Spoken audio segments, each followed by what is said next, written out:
Well, if you ever wanted to hear I got punched in the face, it's your lucky day and this is your episode. What's up, everybody? Ty Rivera here, the absolute best LGBTQ comedian in the world. Before we get started, please make sure you like, comment, and subscribe. That's right, hit the thumbs up button, comment when I get on your nerves, and subscribe. Okay. So here's what's up. I know a lot of people on the Vegas scene specifically have wanted me to talk about this. I've gotten a lot of messages from friends, text messages, Facebook Messenger messages, people trying to call me, and I'll explain the situation just very briefly. I want to tell you guys, I'm not mad at anybody. This isn't some kind of I'm coming to get you or I'm going to get you back or there's revenge on the way type of thing, because you'll see when I explain that this for me wasn't at all that kind of situation. Technically for me, it was quite the opposite, and I'll explain why I reacted the way I did. I'll also explain kind of my mentality on a couple things, and also let you guys know just a little bit about me so maybe you get a better understanding of who I am and why I behave the way I do. So here's what happened. A friend of mine that I always support when it comes to their particular shows, because they're one of the few people in Las Vegas right now that have been consistently running shows since the shutdown started, was having a show. So this friend's having a show, and it was supposed to happen Saturday night, so like 3 nights ago. The reason I haven't posted about this so far is because there's a guy that I'm not dating that I've been hanging out with for several days now. We had a break from Friday to Saturday, but then on Sunday morning, we were back on again, and I've been hanging out with him. Right now, he's out at a bar with a friend, and I am recording a quick clip because that's what I needed to do in order to tell this story and so that I don't have to respond to everybody, because I haven't really responded to a lot of messages. 1 or 2 I responded to, and it wasn't for any other reason, but just I get very tired of telling the same story, and so I just feel like if I do one of these, everybody can know at once, and then maybe people can also learn a lesson from it and get a better understanding of who I am. So what happened was Saturday night, my friend had this show. I had planned to go to it. I always tell them to remind me because I'm a forgetful person, so I'm always like, just remind me the day of the show, and then I'll show up.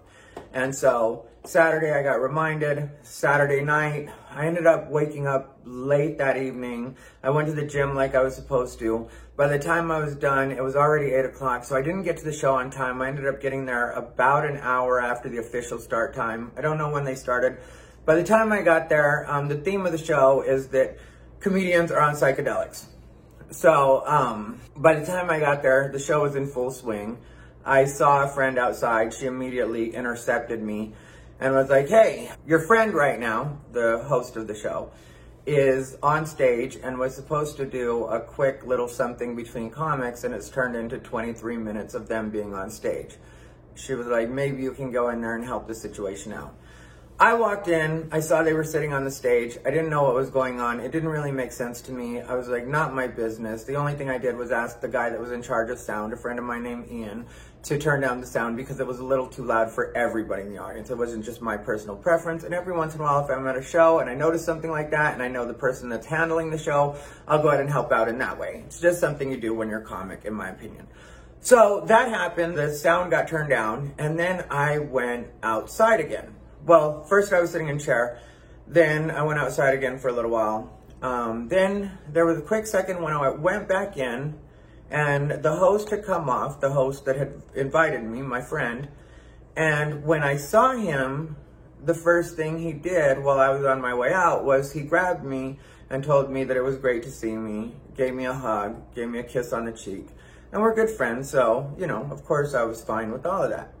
So that's where I was at. Then I go outside, I'm talking to a friend of mine, Juliana, and we're just chatting about nothing really. Well, we're talking about gay bars in North Carolina, which is a very specific market to talk about, but that's what we were talking about. And we're having a good time. She asked if she can take a quick picture of me and 2 of my other friends. We take a picture together. Then all of a sudden we hear commotion, and the host is coming out, kicking the door, punching the window to the door. There's a glass door, so punching the door basically. And I was like, I wonder what's going on. Clearly something must have upset him inside the bar. But like I said, we just hugged. He gave me a kiss on the cheek. I know we've never had a problem. So as far as I go, we're in a good spot, and I'm sure he wouldn't mind seeing me. So when I'm the first face he sees, or what I would assume is the first face he sees when he comes out of the bar, he says my name, my full name. He's like, Ty Rivera. And I am ready to intercept him, because the way I'm thinking is he's probably having a hard time. He's clearly on acid. I've been told that he had taken more than he probably should have, which I'm sympathetic to a certain degree. So I'm ready to basically give him the hug and let him know this is going to be all right. This is going to pass. It's all good. And since he's just said my name, I know he knows it's me. I'm ready to give the hug, or receive him for the hug. And the next thing I know, I end up getting punched in the face, which it wasn't the hardest punch in the world, but there's also the problem that my pain receptors probably don't work like the average person. I know that I have a high threshold for pain, and it's the reason the 2 times that I've been hurt over the last year, I've known I was actually hurt, was because I registered the pain. And for me, I have a high tolerance. And don't mistake that for me trying to sound like a tough guy or any kind of badass or anything. It's just the way my body works. A doctor called it out not too long ago, which we'll talk about that in just a second. But a doctor referred to me as a monster because of the amount of pain that I could take without flinching or really noticing. I once got shot when I was 16 years old, well, hit with a bullet on a ricochet during a drive-by. And I didn't immediately know I was shot. Technically, I didn't know I was shot until quite a bit later.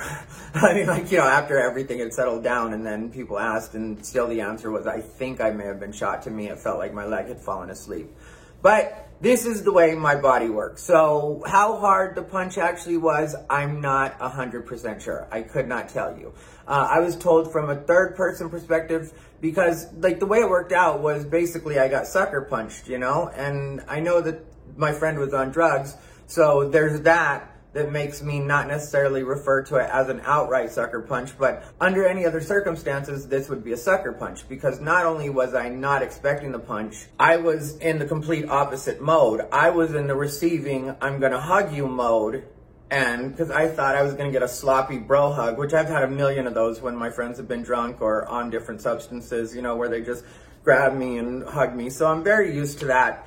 And I was ready to absorb that impact, but I definitely wasn't expecting to be punched. So I didn't know what was happening. I, of course, felt it, but I didn't realize that that was happening. From a third party perspective, a friend said that it was kind of like a loose fist punch, like they didn't have it all the way, you know, and so I, like I said, don't know, because I wasn't thinking that way, and I was just, all of a sudden I got punched. And I talked about it on Facebook not too long ago and Instagram, but when I had the silicone removed from my face, it left like an indent.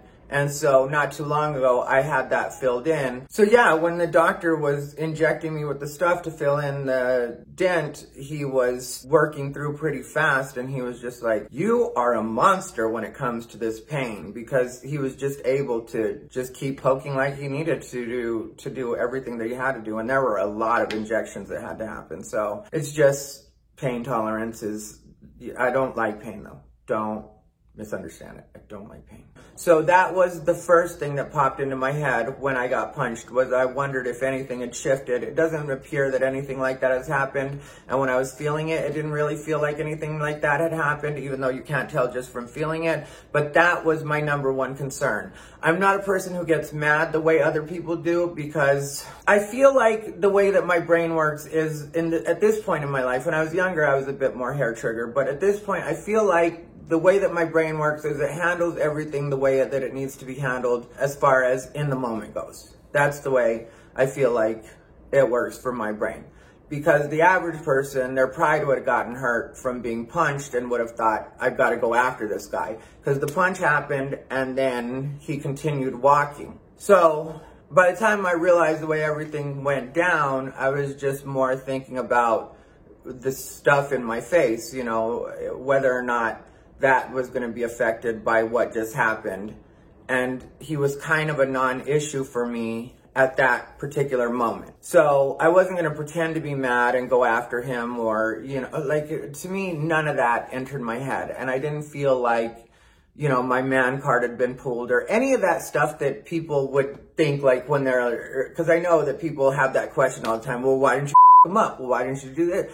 And it's like, because my brain just wasn't there, and like my emotions weren't there. Because to me, this person is my friend. Not only is this person my friend, this person is a good friend to me. As far as one of the last times I saw them was because I went to their apartment because their car had, the battery had died. And so the guy that I'm not dating had taken me over there so that we could jump their car. I had cables, we went in his car, and we went ahead and jumped their car. That turned out to be a mess, but that was nobody's fault. We can talk about that on another episode. But one of the last times that I hung out with this friend was to jump their car. And if I don't like you, I wouldn't do that. This friend is also going on a tour, and I told this friend that if they needed any help with connections as far as hooking up shows and sets in different cities or even venues, if I can help with that, I definitely would help. If you know anything about me, I'm not a person who puts my neck out for a lot of people, but the people that I trust, the people that I like, I will help out as much as I possibly can. This was an offer that I extended to that friend,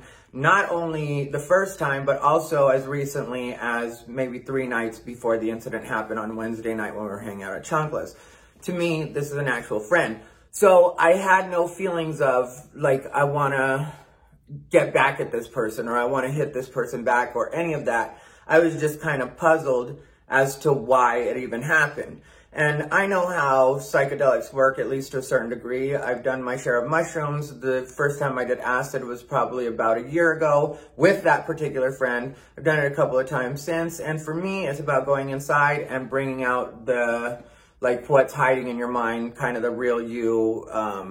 That's more the way I look at psychedelics. So the way that my mind was processing it at that time was, now we had moved on to the, okay, I'm pretty sure that my face is okay, but now I'm trying to dissect in my head why my friend would want to hit me. Because the way I see it is acid does bring out the real you. And if you thought you were fighting with a tree, say you were so disconnected that you didn't even realize what was around you or who was around you, then I could understand if you thought I was a tree or something and you were swatting me out of the way. But when you say my name, Ty Rivera, right before you hit me, to me, that indicates that somewhere in your subconscious, you wanted to hit me. Like, that's the only way that I can take that. And maybe down in the comments, somebody's going to say something different. And I definitely would respect hearing anybody else's input on any of this. But this is just where my mind had moved on to. At this point, several friends are starting to come out because all this is happening within a couple seconds, couple minutes at the most, where, you know, my mind is like moving along through its process, because my whole situation is more analytical than emotional. I wasn't physically hurt. It hadn't hit a pain trigger, so it wasn't like that. I wasn't bleeding in any way. There was nothing to really trigger anything other than me just being like, I don't know what just happened. And so friends are coming out. They're asking if I'm okay. I'm telling them I'm okay. My friend Kevin ended up asking me 3 times in a row. And on the last time, I got mad at him and got like, I'm fine, Kevin. And I snapped, which I do apologize to Kevin for. And I have apologized to him person to person on the phone. The next day, I apologized to him. Keep in mind, I was 100% sober.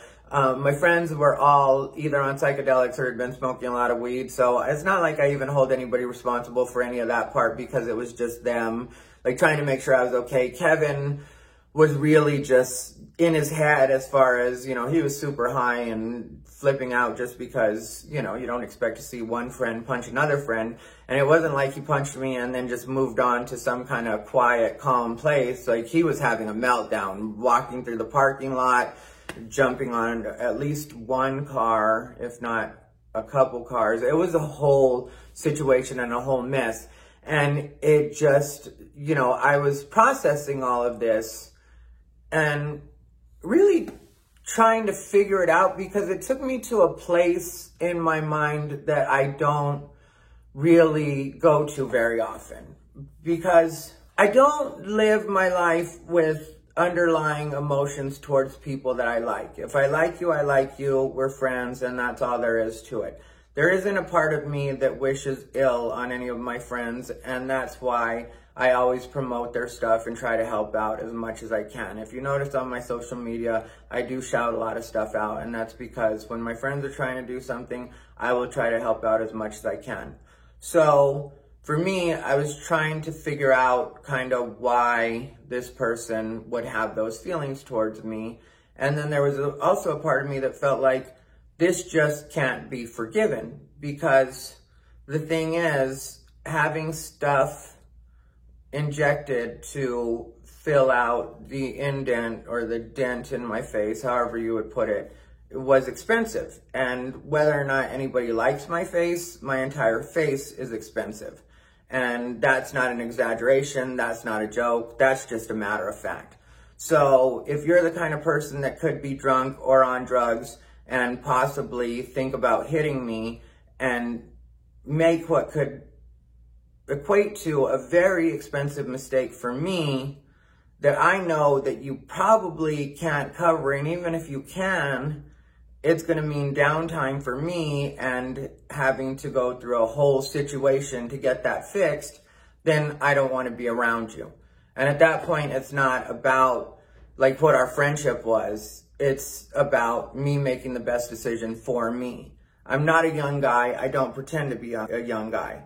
I don't want to be getting in fights with people. Sometimes people ask me about that. When I was younger, I had to get in a lot of fights. And now, even at this stage in life, I still run the risk of getting in altercations with people just because I am openly gay, and I will make no effort to mask that. So for some people, that's seen as a controversial stance, just me living life the way I am. And when I have a boyfriend, or when I'm seeing someone, or when I'm not dating someone, I'm going to hold their hand in public. I'm going to grab them when I want to. I'm going to kiss them when I want to. And this is the way I live my life. And I know that that could make people want to fight me. And while that's not something I invite, that's not something that I want, it's something I know that can happen. And during those circumstances, I will fight when I have to.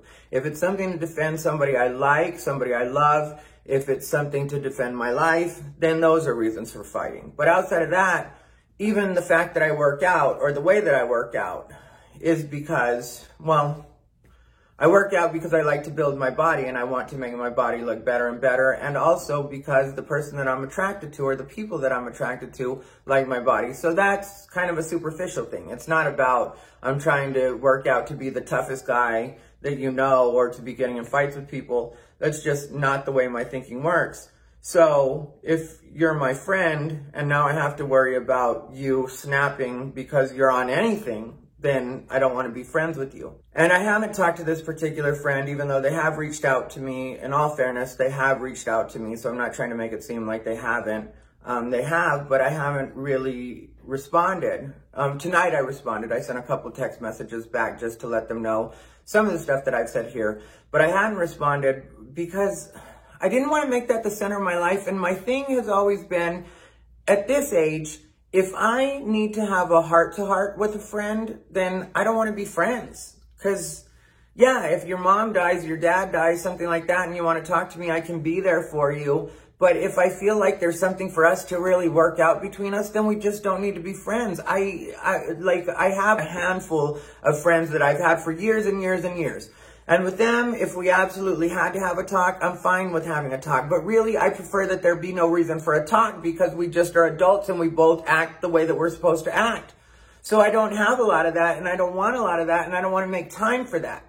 So I didn't want to respond to the message because I felt like that was something that should have never happened. Like, if you're the one that invited me to the show, you asked me to be at the show, and I show up to support, there should be a 0% chance that the person that invited me to the show ends up physically assaulting me, which is what it comes down to. It would be physical assault. And I knew that if I wanted to, I could have called the police and turned it into a big deal and got him arrested. But like I said, I wasn't physically hurt, and I didn't want to ruin his life, because I know that that kind of thing can actually ruin somebody's life. You send somebody to jail like that, who knows? And with the way things work out with the cops, this particular friend is white, but you never know how these cops are going to get, especially we're in Vegas right now. So the Vegas cops can be kind of rough with people. So I didn't know if he could end up really getting up, or he could possibly get shot. Who knows what's going to happen? He's on acid. They're going to lock him in a jail cell. To me, it just seemed like a lot to put another person through in a situation where I wasn't physically hurt and I just wanted it to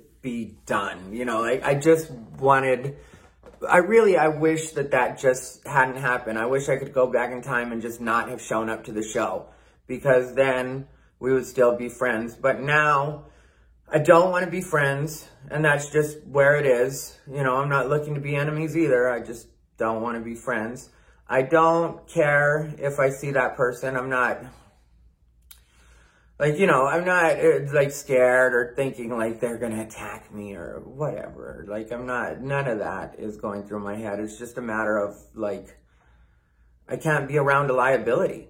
And that's what it comes down to. I can't, in good conscience, recommend you even for shows, because the theme of the shows that they're going on tour doing is this same theme. And if you've already had a flip out, and I personally witnessed it, I can't recommend you to other friends that have venues and be like, you should have this guy on your show, because if it happened once and I witnessed it, there's a chance it could happen again.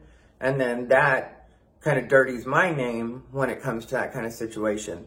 So that's what happened, and I feel like I should leave it at that. If anybody has any questions, please leave them in the comments. I don't mind people asking me a little bit about it. I chose not to say the person's name because, like I said, I really don't have ill will towards them even now. Like, I don't want to see their show not do well, or see their tour not do well, or see them not get things in the future. I understand that sometimes mistakes happen. I'm just saying I can't be the person that mistakes happen with. And I think that's the best way to put it. So make sure you like, comment, and subscribe. This has been Ty Rivera, the absolute best LGBTQ comedian in the world.